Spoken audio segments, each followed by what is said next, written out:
Ikhwan dan akhwat rahimani wa rahimakumullah. Yang pertama kita bersyukur kepada Allah Subhanahu wa taala. Sore hari ini kita masih berkesempatan untuk bisa bersama-sama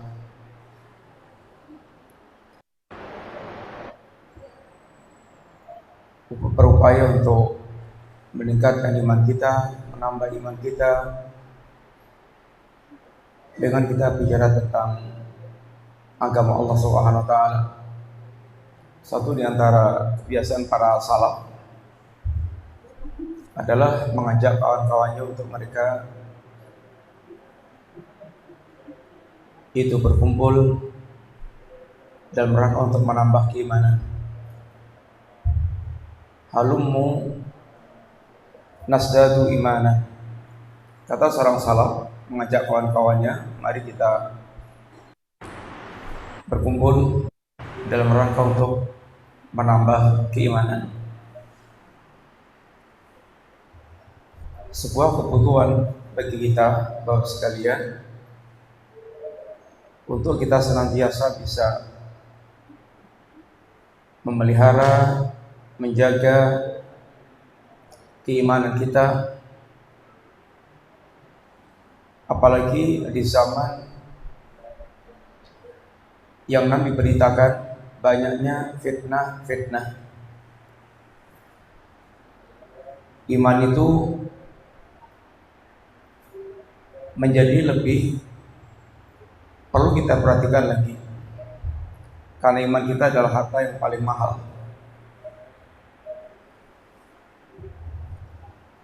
Saudara, ini mari kita mengambil sebuah hadis atau mengambil faedah dari sebuah hadis Rasulullah SAW. Hadis yang sahih, yang Nabi diantaranya bersabda, badiru bil a'mali fitanan, segeralah kalian beramal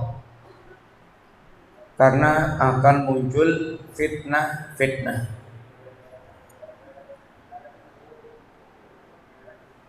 Yang fitnah-fitnah ini digambarkan oleh Nabi qaqita illailil mudlim, seperti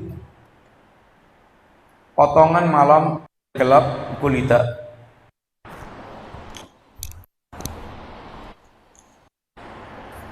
Yasbiqu rajul mu'minan wa yumsi kafiran wa yumsi mu'minan wa yusbih kafiran yabi'u dinahu bi'aradi minat dunya.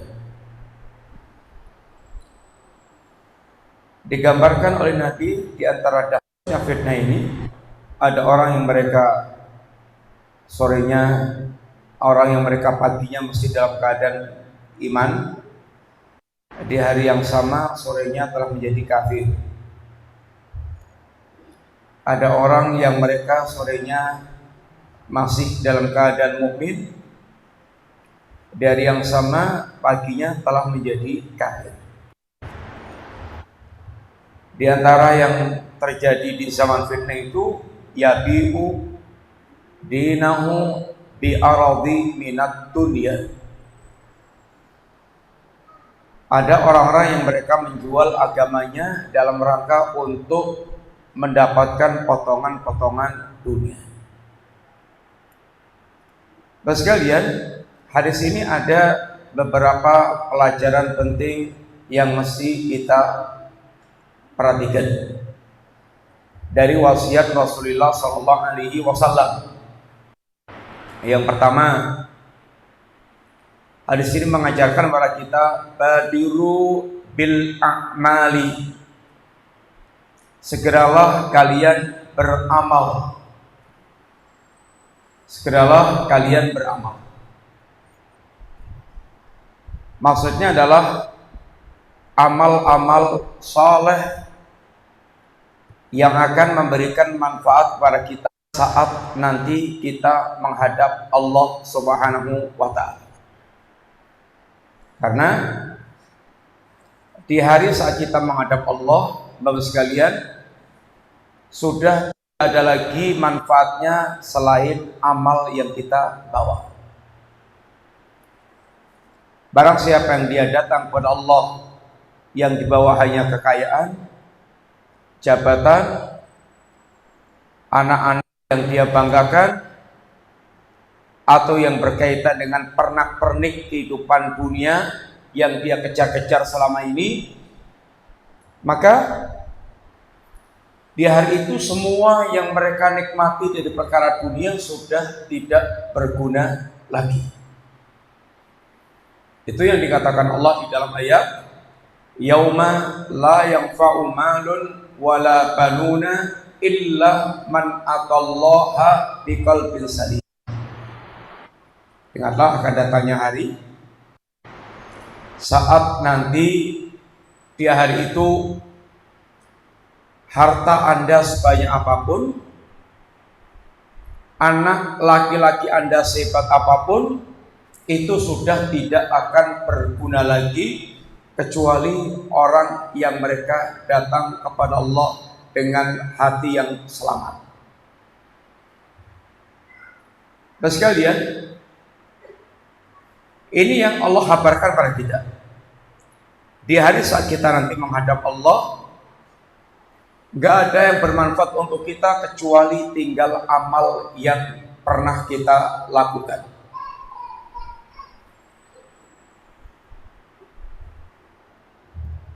Walaupun manusia di dunia sekarang menjadi orang yang paling sukses, kalau sampai kemudian di akhiratnya itu dia enggak selamat, maka kesuksesan yang semaksimal apapun di dunia menjadi tidak bermanfaat lagi. Ayat ini digambarkan oleh Allah Subhanahu wa taala, itu yauma la yanfa'u malun wala banuna illa man atallaha biqalbin salim. Itu seperti Allah katakan, seandainya manusia punya harta walaupun punya emas sebesar bumi, maka kekayaan sebesar itu tidak lagi akan memberikan manfaat kepada mereka. Innal ladzina kafaru wa matu wa hum kufarun fala yuqbala min ahadihim mil'ul ardi daban wala miftada bih. Seandainya orang yang kafir itu sampai matinya dalam keadaan kafir, walaupun dia ingin menebus adab dengan emas sebesar bumi, maka tidak akan diterima oleh Allah sama sekali. Sehingga nyuwun ngapunten, harta kita sebanyak apapun yang kita siapkan saat kita di dunia sekarang ini, kalau hanya harta sekedar harta, bukan harta yang kita wujudkan untuk beramal saleh, maka harta itu sama sekali tidak bermanfaat lagi. Demikian juga kebanggaan orang terhadap keluarga, terhadap anak-anaknya, terhadap ini relasinya. Bahkan digambarkan oleh Allah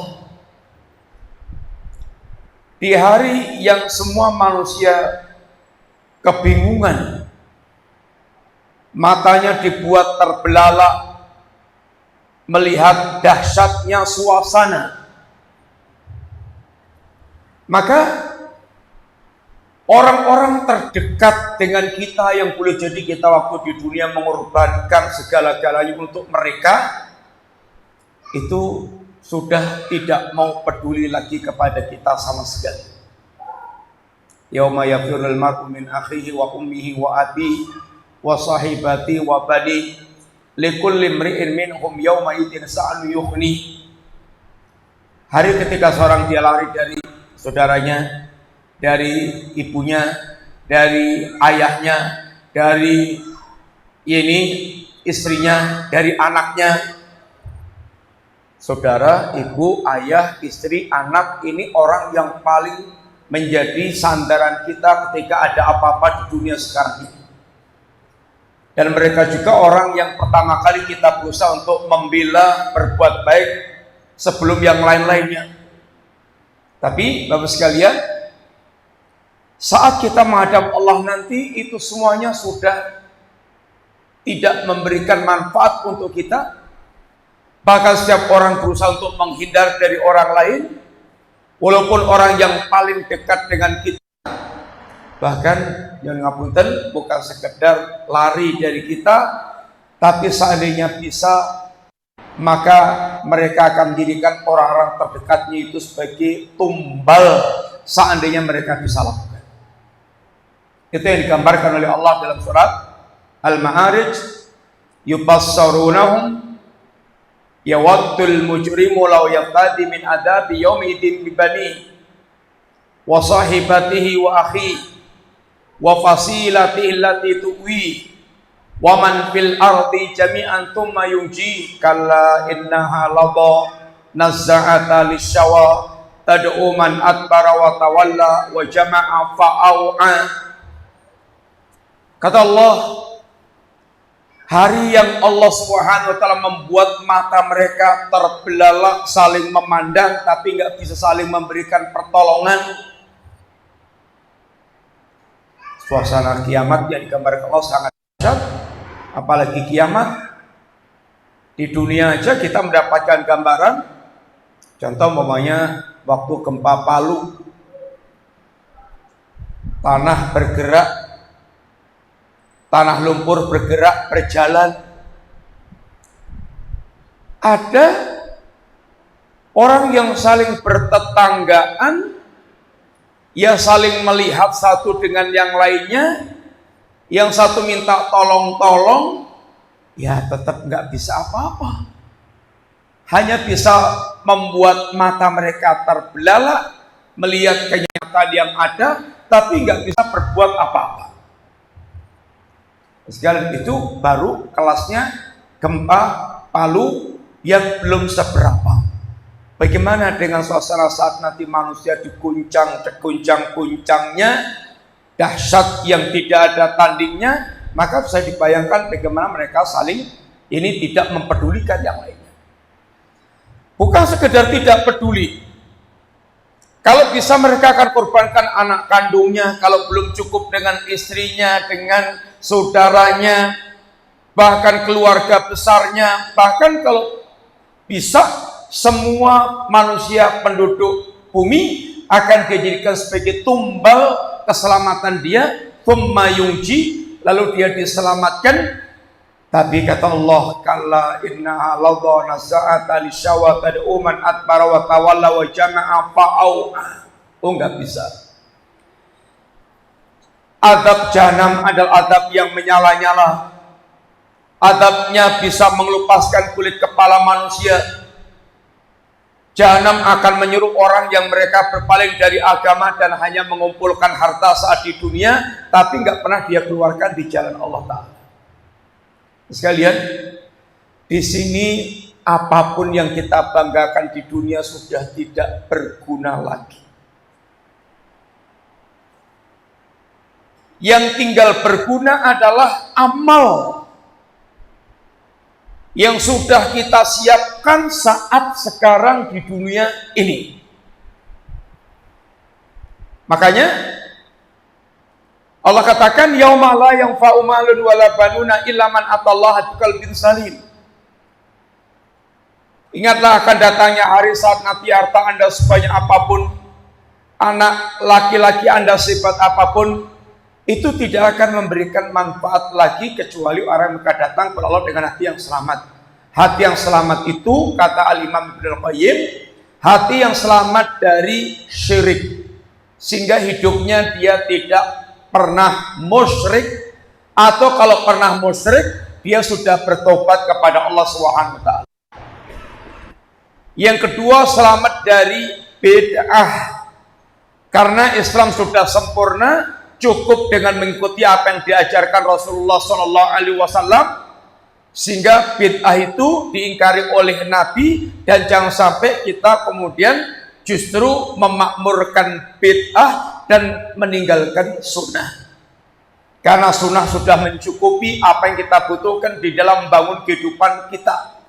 Orang yang mereka sibuk dengan bid'ah itu Artinya mereka tidak yakin Islam sudah sempurna dan sudah cukupi untuk kita. Maka kata Allah, awalam yakfihim, apa mereka enggak merasa cukup dengan Quran yang Allah telah turunkan dalam keadaan sempurna, tibyanan likulli syai', yang Quran ini menjelaskan segala sesuatunya. Yang ketiga, kata Ibnu Qayyim, hati yang selamat ada selamat dari ghaflah, kelalaian, lalai dari Allah, lalai dari agama, lalai mempersiapkan kematian, sehingga hidupnya tenggelam seperti binatang, penuh dengan kelalaian,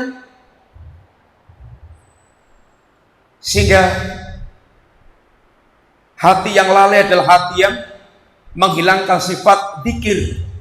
Hati yang sudah tidak ada dzikirnya lagi, tidak ada ingatnya lagi. Orang yang ingat Allah akan mengagungkan Allah dan hanya akan beribadah kepada Allah. Orang yang ingat kampung akhirat, dia akan mempersiapkan amal untuk mempersiapkan sukses di kampung akhirat. Orang yang ingat kematian, dia akan betul akan segera beramal karena kematian datang mendadak dan sifatnya pasti. Orang yang ingat, dia akan dimintai pertanggungjawaban oleh Allah saat di pengadilannya. Dia akan siapkan sejak sekarang, mempersiapkan amal-amal untuk menjawab pertanyaan Allah Subhanahu wa taala.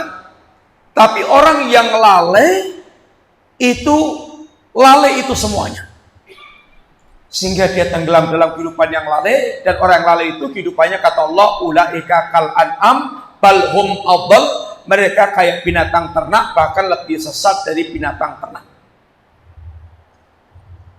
Yang keempat, hati yang selamat dari syahwat. Syahwat itu kalau melilit hatinya seseorang akan menentang perintah. Syahwat apa sih? Syahwat harta, syahwat jabatan, syahwat wanita, syahwat ketenaran. Yang ngapunten, sekalian, orang kalau tergila-gila dengan ini, tergila dengan syahwat harta, syahwat jabatan, syahwat ketenaran, syahwat ketokohan, itu akan mengabaikan perintah Allah Ta'ala. Orang baru asik main, orang baru asik memuaskan syahwat, tahu-tahu suruh sholat, dia akan tentang itu perintah sholat.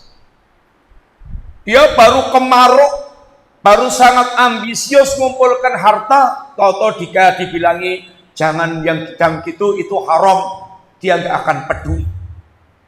Dia baru ambisi jabatan, yang penting jadi, sehingga diriwangi dia mau syirik, dia mau munafik, dia mau tenggelam dalam maksiat, dia mau diingatkan, dia akan abaikan, dia akan tentang.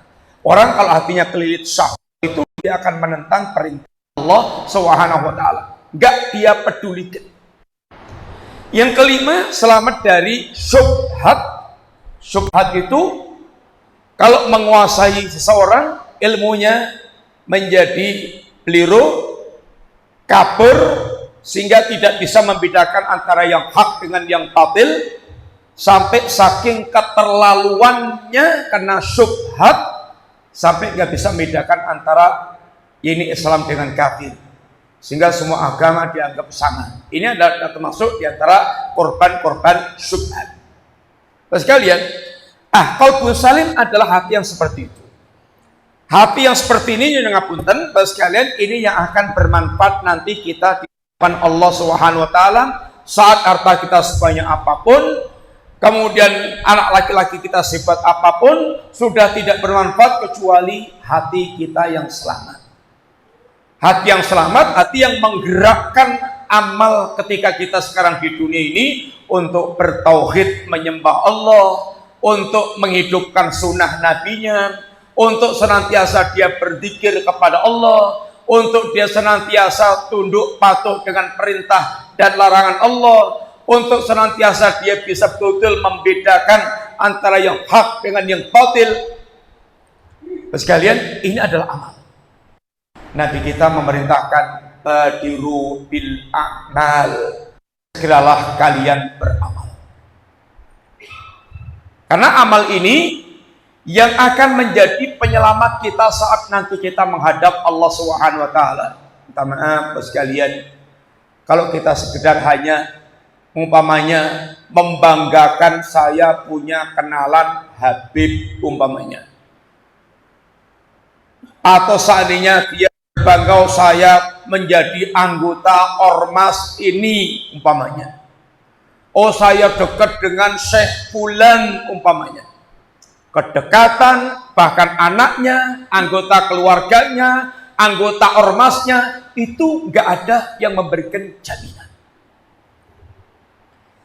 Sebagaimana dari itu kalau orang tidak punya amal, Nabi Nuh nggak bermanfaat untuk istri dan anaknya, Nabi Lut nggak bermanfaat untuk istrinya, Nabi Ibrahim nggak manfaat untuk bapaknya, Nabi Rasulullah Muhammad SAW tidak bermanfaat untuk sang paman Abu Thalib. Sehingga Nabi sudah sampaikan di awal dakwah beliau, istaru angkusakum wahai Quraisy, tabuslah diri kalian sendiri, la ughni ankum minallahi syai'an, nanti aku sudah tidak bermanfaat saat di hadapan Allah kelak. Sekalian, skala yang pertama, pelajaran pertama hadis ini adalah kewajiban kita untuk segera beramal.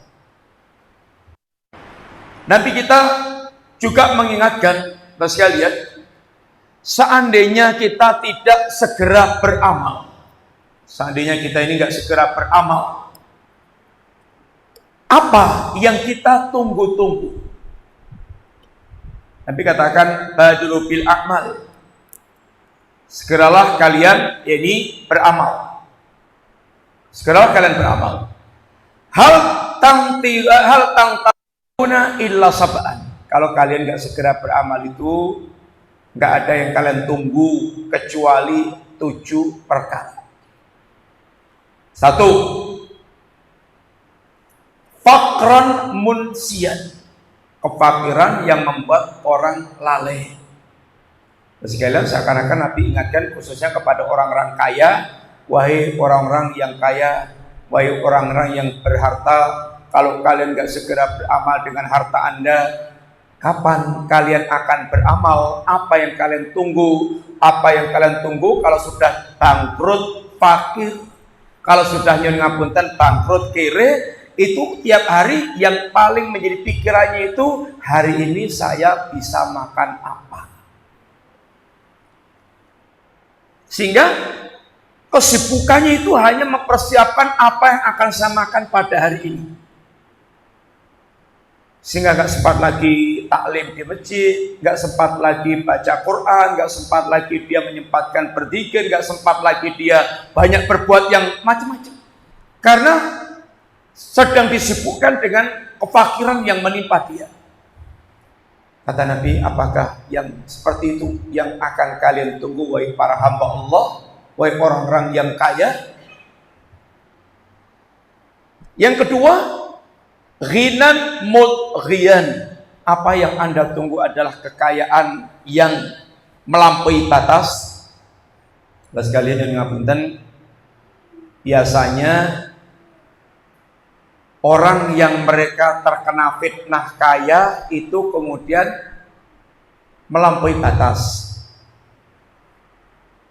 Melampaui batas itu ya jadi lupa kepada Allah, jadi nggak pernah lagi taat kepada Allah, nggak pernah beramal lagi dengan sholat, bahkan gaya hidupnya sudah mulai berubah sangat banyak. Dulu Masya Allah waktu masih miskin, tawadhu banget, sering banget ke masjid, bahkan doanya itu sangat kenceng banget. Begitu Allah berikan kekayaan, mulai surut dari masjid, mulai nggak pernah lagi kelihatan duduk di pengajian, nggak pernah lagi dia berlama-lama pikir dan baca Quran. Ketika ditanya karena masih nggak pernah datang kelihatan di pengajian, kenapa sih nggak pernah kelihatan di masjid? Iya sih, urusanku banyak banget. urusanku banyak banget. Sekarang sudah saya itu ngurus macam-macam, ini itu, habis waktu saya. Alias dia tidak sadar sudah keseret menjadi budak-budaknya dunia, sehingga waktu, tenaga, pikiran habis total untuk mengabdi kepada dunia. Ini fitnah kekayaan. Maka Allah ingatkan, kebiasaannya orang kaya itu toho. Kala innal insana la yatgha ar-ra'ahu istaghna. Kata Allah, manusia itu alangkah sangat durhakanya melampaui batas. Kapan itu terjadi? Kata Allah, ar-ra'ahu istaghna, ketika dia sudah merasa kaya. Sehingga kekayaannya menjadi bagi dia, sering kemudian merasa sudah nggak butuh dengan Allah Ta'ala, sudah sugih kok. Sehingga nggak butuh ke masjid, nggak butuh baca Quran, nggak butuh berdoa, nggak butuh pengajian. Merasa sudah tercukupi semuanya dengan harta yang dia miliki. Yang ketiga, kalau Anda tidak segera beramal, apa yang akan Anda tunggu? Apa yang Anda tunggu? Maradhan mufsidan, sakit yang merusak. Terus kalian yang ngapunten, ketika mumpung masih sehat, kakinya bisa diajak melangkah kemana-mana, badannya masih enak, diajak duduk itu masih nyaman. Itu mestinya kita gunakan semaksimal mungkin sebelum nanti ketika kita sudah sakit, geletak di bangsal, kadang-kadang sudah nggak bisa ngapa-ngapain lagi.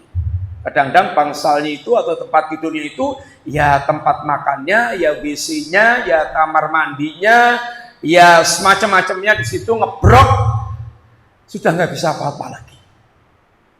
Sehingga mumpung masih sehat, walafiat, masya Allah bisa ngapa-ngapain, maka mestinya badan kita capekkan, kita lelahkan, kita maksimalkan dalam urusan-urusan ketaatan kepada Allah Subhanahu wa Ta'ala. Yang keempat, au haraman mufannidan, atau yang dia tunggu yaitu apa itu namanya, pikun, tua yang menjadi pikun, yang sudah tidak lagi beres mikir apapun. Pikun itu walaupun sebelumnya itu profesor, doktor, insinyur, sapato banget gelari, tapi kalau sudah pikun, keluar rumah aja kadang nggak bisa balik pulang, sehingga diumumkan di masjid, nanti kalau ketemu bapak ini ciri-ciri gini-gini, tolong bapak ibu bisa antarkan ke rumah ini. Karena kalau udah pikun ya sudah, ya seperti yang kita lihat dalam kenyataan kehidupan kita.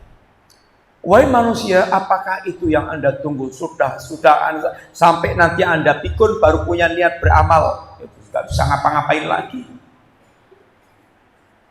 Yang kelima, awil maut mujizat, atau yang Anda tunggu adalah kematian yang datang mendadak. Mas sekalian, kematian itu kalau datang, kematian itu sifatnya satu, pasti, kedua, datangnya mendadak. Pasti setiap orang akan mengalami kematian. Kullu nafsin dha'iqatul maut. Setiap jiwa pasti akan mengalami kematian. Kalau ada yang pantas hidup langgeng, Rasulullah SAW yang paling pantas, karena beliau yang paling baik. Tapi nggak ada yang yaitu hidup langgeng. Semuanya takdir Allah. Setiap yang bernyawa dia akan mengalami kematian. Kemudian yang kedua, kematian sifatnya datangnya mendadak. Maksudnya nggak pakai kula nuwun, nggak pakai ngasih tahu. Apalagi di akhir zaman banyak kejadian kematian yang mendadak. Olahraga, baru habis olahraga mati, baru pesan makan mati, baru minta pesan istrinya buatkan nasi goreng atau teh mati, baru tidur liar-liar geblak mati, baru dia tenis istirahat mati. Banyak banget orang mereka mati mendadak. Apa kematian itu yang Anda tunggu baru kemudian pengen beramal? Yang kalau udah kematian datang, cita-cita beramal itu sudah khayalan, muspro, sudah nggak mungkin terwujud lagi. Dan itu yang satu-satunya yang diminta oleh orang yang mereka kedatangan maut adalah mereka minta hidupnya dikembalikan, dia pengen beramal soleh. Hatta idza jaa ahadahumul maut qala rabbirji'un la'alli a'malu salihan fima taraktu kalla innaha kalimatun huwa qailuha wa min waraihim barzakhun ila yaumi yub'atsun. Hingga apabila salah seorang di antara kalian telah kedatangan kematian, maka ucapannya apa? Adalah qala rabbirji'un, ya Rabb kembalikan hidupku ya Allah kembalikan aku ke dunia ya Rabb, aku akan beramal saleh apa yang dulu tidak aku lakukan. Tapi kata Allah, itu hanya ucapan lisannya belaka, dia sekarang tinggal merasakan alam barzah sampai nanti dia dibangkitkan oleh Allah Ta'ala. Sekalian, apa kematian yang kita tunggu baru kita punya kerentak beramal, yang kematian justru memutuskan semua kesempatan beramal. Maka segeralah beramal. Yang keenam, awid dajjal syarru ghaibin yuntadhar. Apa yang ditunggu adalah dajjal, fitnah akhir zaman yang paling buruk. Dajjal sangat dahsyat fitnahnya. Yang keenam, yang ketujuh, awisaah, as-saah atau amar. Apa yang tunggu adalah kiamat. Kiamat itu sangat dahsyat dan membinasakan. Sekalian, yang pertama pelajaran di sini adalah segeralah kita beramal, jangan terlambat. Kalau terlambat, segala penyesalan sudah tidak berguna lagi. Yang kedua, sekalian, Nabi memberitakan pada kita bahwa kehidupan kita ini akan kedatangan fitnah-fitnah yang sangat dahsyat. Fitnah-fitnah sangat dahsyat. Fitnah itu ada dua.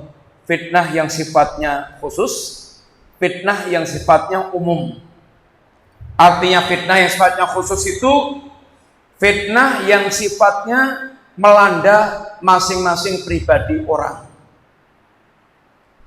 Setiap orang ada ujiannya sendiri-sendiri. Ada fitnah adalah ujian. Setiap orang ada cobaannya sendiri-sendiri. Sehingga masing orang harus dia selesaikan sendiri.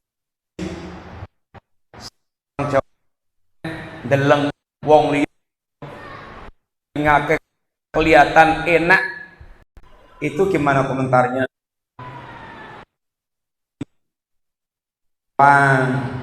Itu hanya kok ini ya wong sinau kok delengane wae ketoke enak ya kayak ketok enak.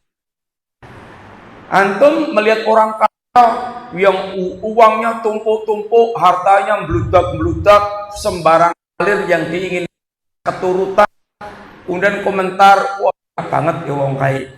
Coba antum duduk sama dia, kemudian dengarkan ceritanya, mungkin masalahnya yang akan dia ceritakan bisa jilid 1, jilid 2, jilid 3, banyak banget. Ada orang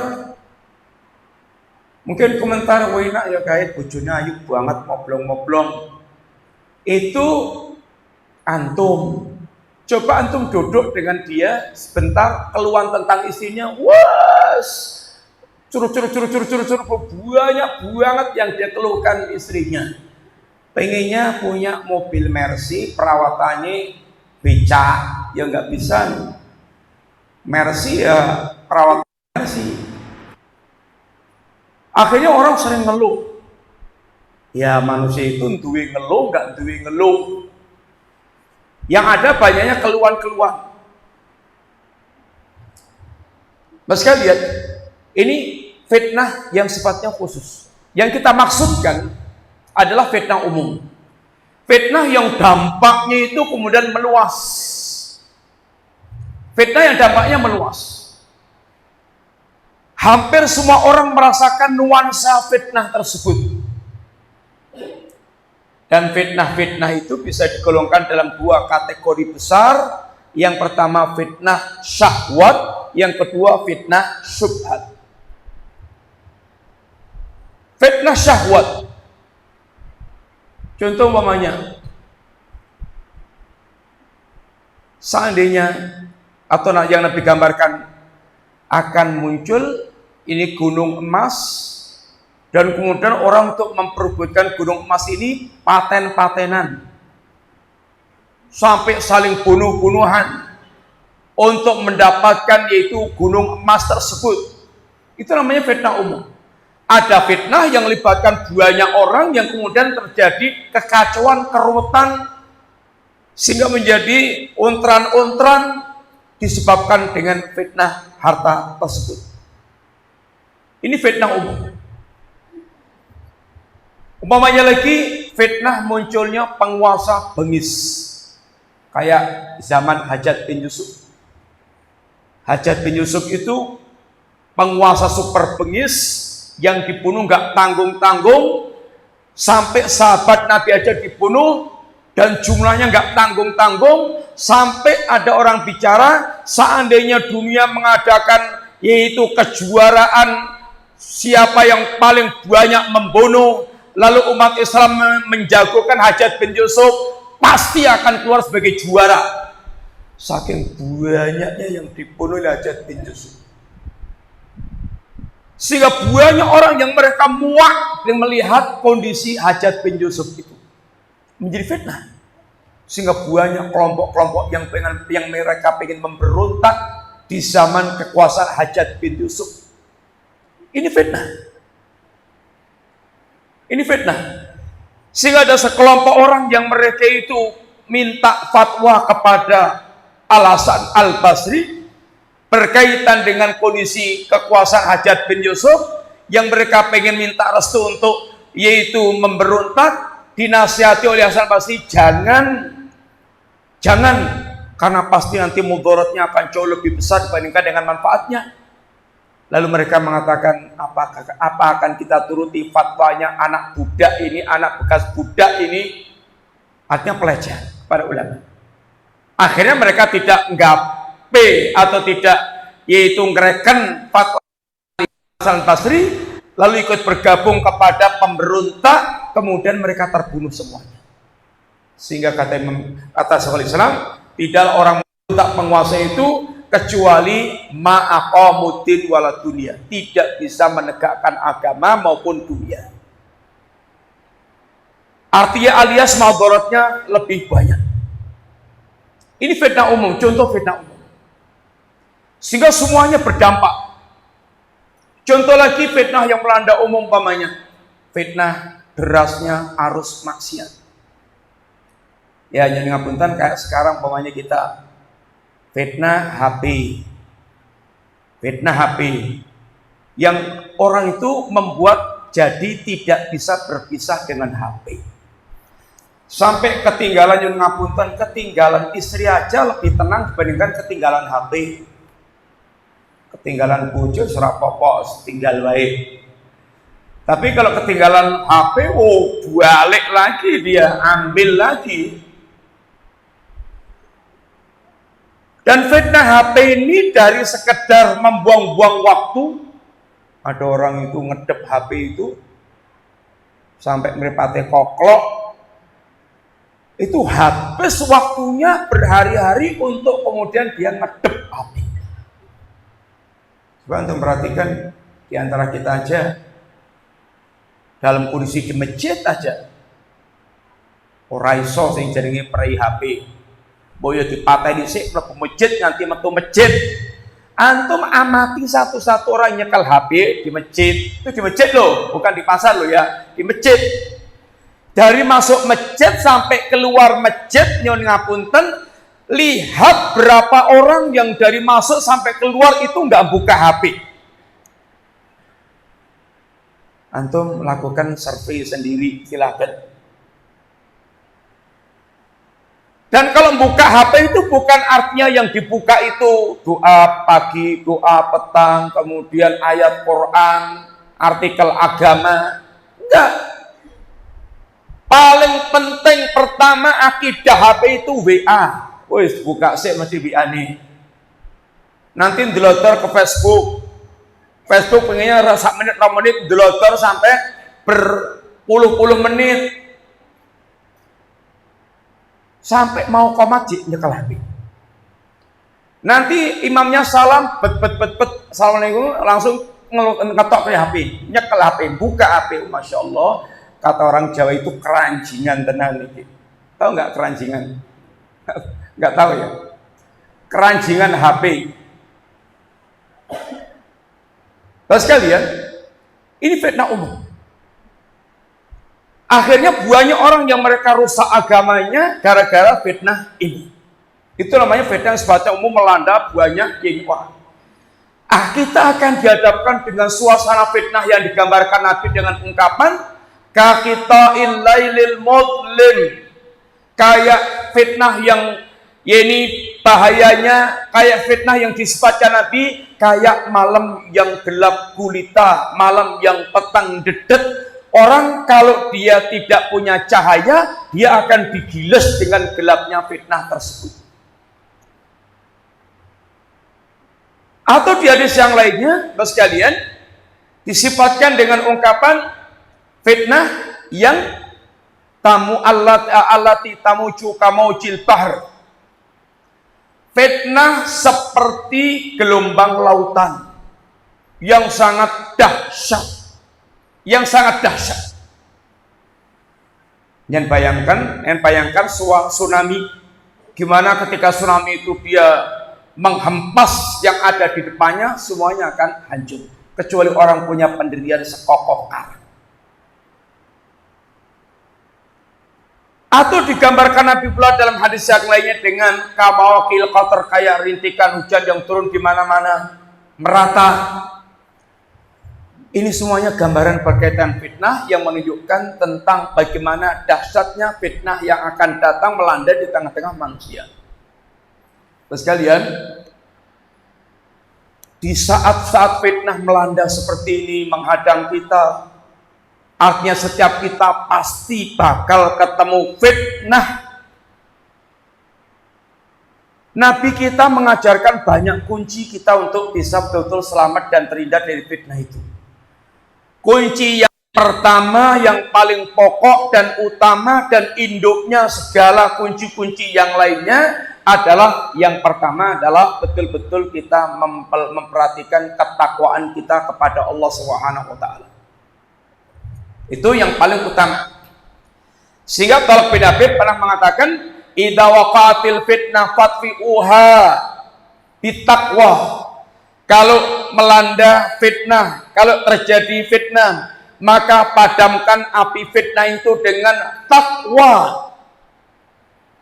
Ketika ditanya apa sih takwa itu, kata beliau, anta malabi ta'atillah ala nuri minallah tarju thawaballah wa antatruka maksiatallah ala nuri minallah takhafi iqaballah. Takwa itu adalah Anda beramal ketaatan kepada Allah karena yaitu dengan ilmu yang diajarkan Allah dan berharap pahala dari Allah, dan Anda meninggalkan maksiat karena takut kepada Allah, dan Anda dalam keadaan yaitu dibimbing dengan ilmu dari Allah Ta'ala.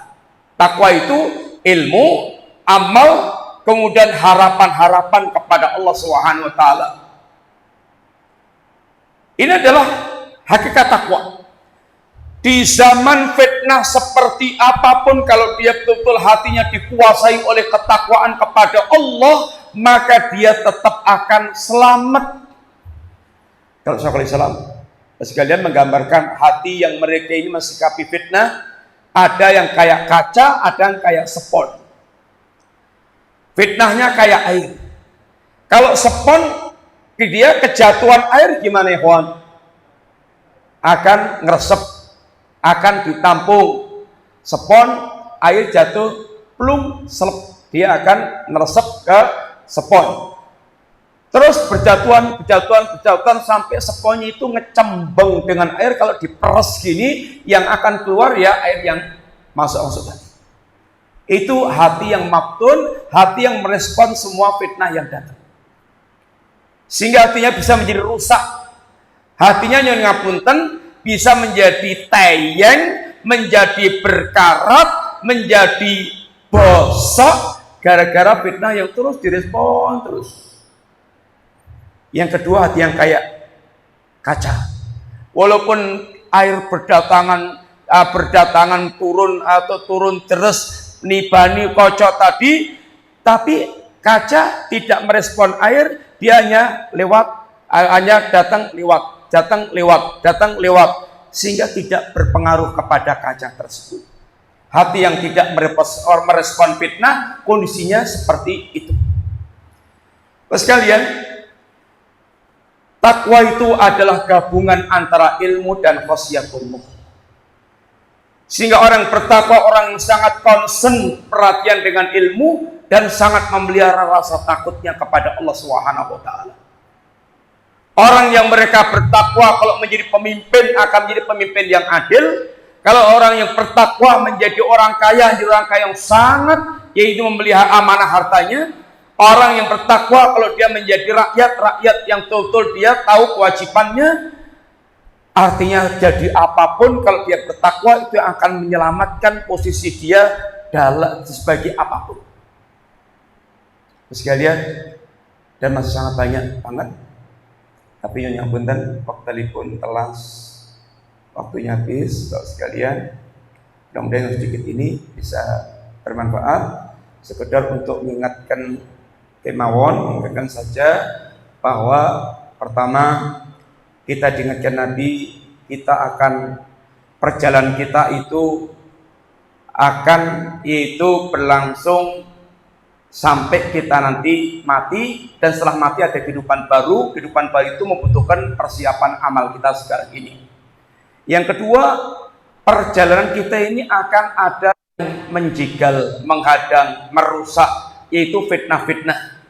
Kalau sampai kemudian kita tidak waspada dengan fitnah-fitnah itu, kita akan kebegal di jalan, gak akan sampai tujuan, kita akan hancur, binasa. Maka hendaknya betul-betul kita waspada dengan fitnah-fitnah tersebut. Dan ketika kita ketemu fitnah, bagaimana mestinya, itu telah diajarkan oleh Allah dan Rasulullah SAW. Di antaranya lah bagaimana kita betul-betul memelihara ketakwaan kita. Terus sekalian, itu yang kita sampaikan singkat. Matur nuwun, jazakumullah khair. Minta maaf atas segala kekurangannya. Wassalamualaikum subhanakallahumma wa bihamdika asyhadu an la ilaha illa anta astaghfiruka wa atubu ilaik. Assalamualaikum warahmatullahi wabarakatuh.